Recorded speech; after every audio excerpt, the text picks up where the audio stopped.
रायगड जिल्ह्यात बीड सारख्या प्रवृत्ती शिरकाव करण्याची भीती व्यक्त केली जाते। त्याचं कारणही तसंच आहे। श्रीवर्धन तालुक्यात लोकसेवकच सुरक्षित नसल्याची बाब समोर आली आहे। अनधिकृत बांधकाम प्रकरणी नोटीस बजावली म्हणून दिवे आगार ग्रामपंचायतीचे सरपंच सिद्धेश कोसबे यांना धमकावण्यात आल्याची माहिती मिळतेय। दिवे आगार समुद्रकिनारी मोकळ्या सरकारी जागेत गावातील चोगले कुटुंबियांनी अतिक्रमण करून घर बांधलंय।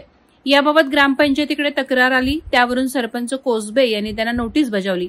याचा राग धरून चोगले यांनी सरपंच सिद्धेश कोसबे यांना जीवे मारण्याची धमकी दिल्याचे आरोप करण्यात आले। या संदर्भात पोलिसात तक्रार करूनही पोलिसांनी हा विषय गांभीर्याने घेतला नसल्याचा आरोप कोसबे यांनी केलाय। आमचा पण संतोष देशमुख होण्याची वाट बघितली जातीये का, असा उद्विग्न सवालही त्यांनी उपस्थित केलाय। निसर्गरम्य कोकणातील किनारपट्टीवरील मोक्याच्या जागांवर धनदांडग्यांचा डोळा आहे, त्या बळकावण्यासाठी स्थानिकांना हाताशी धरून दादागिरी केली जात असल्याचे आरोप ग्रामस्थांनी केले आहेत। ग्रामपंचायतीकडे एक बेकायदेशीर बांधकामाची तक्रार या ठिकाणी आली होती। त्या अनुषंगाने आम्ही मासिक सभेमध्ये सदर तक्रारीचं वाचन करून संबंधितांवरती कारवाई करण्यासाठी आम्ही त्या ठिकाणी त्यांच्या बेकायदेशीर बांधकामावरती नोटीस लावली होती। तो नोटीसीचा राग मनात धरून या ठिकाणी त्यांनी जो वाद निर्माण केला, शिवीगाळ केली गेली किंवा इतर आम्हाला रस्त्यामध्ये अडवून जीवे ठाकण्याची धमकी सुद्धा दिलेली आहे।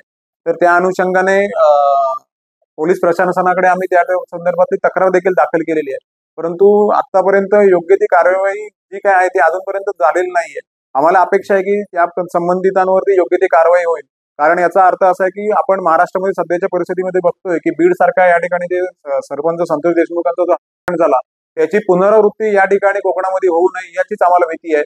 संबंधित जे गृहखाता असेल त्यांनी याच्या संदर्भामध्ये जी योग्य ती दखल घ्यावी आपल्या मार्फत त्यांना विनंती आहे। कोकणातली परिस्थिती सर निश्चितच बदलते, कारण काय कोकणातल्या ह्या ज्या ग्रामपंचायती आहेत ह्या बऱ्याचशा समुद्रकिनारी असलेल्या गावांच्या ग्रामपंचायती आहेत आणि त्या ग्रामपंचायतीची जी जागा आहे ती समुद्रकिनाऱ्यालगत आहे आणि ही जागा बळकावण्याचे प्रयत्न स्थानिकांना हाताशी धरून बाहेरचे लोक करतायत आणि त्यामुळे त्या जागांवर खूप मोठ्या प्रमाणात अतिक्रमण होत आहेत आणि सरपंचांनी अतिक्रमण तोडण्यासाठी जर का कारवाई सुरू केली तर त्यांना जीवे मारण्याच्या किंवा मारण्याच्या धमक्या येत आहेत। ह्यासाठी आपण कुठेतरी बीडचा जो उल्लेख आज कायम होत राहतो तोही पाहायला पाहिजे। बीड सारख्या ठिकाणी सरपंचाची होऊ शकते तर कोकणातल्या सरपंचांनाही तो धोका आहे। त्यामुळे गृह खात्याने आणि पोलीस प्रशासनाने नक्कीच सरपंचांना मदत केली पाहिजे। वादळवारा लाईव्हसाठी निकेश कोकचा म्हसळा। नवी मुंबई व रायगड जिल्ह्यातील ताज्या बातम्या आणि घडामोडींसाठी सबस्क्राईब करा वादळवारा लाईव्ह चॅनल आणि दाबा बेल आयकॉन।